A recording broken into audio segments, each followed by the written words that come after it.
Okay, I think we are getting somewhere. Oh, I think we're gonna be able to start. We finally have a GPS fix. Okay, let's see. We're gonna test that.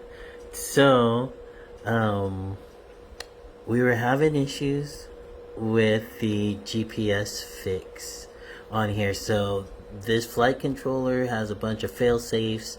Before it'll let you start the engines and even take off, you have to go through all of these pre-flight checks, which are something like this here.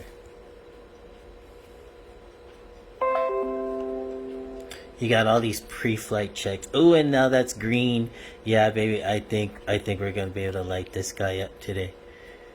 So, so you have all of these pre-flight checks that you gotta do before it'll even let you start the engine. So we were trying to figure that out, and the reason was, remember last video I told you that we were in Chicago, and the GPS was tripping. Well, it looks like I did some tuning, and I'm kind of tuning it now, and at least we're back in Cali, and actually we're back in disco. So that looks promising. That looks promising. I'm excited. And I did a couple things here. I took off I moved the GPS to the front of the drone, and and I took off our flight computer for now. So I got a bunch of I took that off for now just so that we could focus on just the flight controller and getting things started.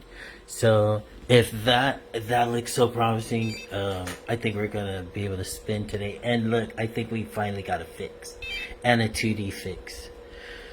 So let's see what happens. And good news, good news, good news, good news. So perseverance, tenacity. I wasn't gonna let this go, but I did also buy a new GPS. So if this one shits on us again, we're gonna just replace it. So that is the update for now. This is update 12. See you in the next one. Peace.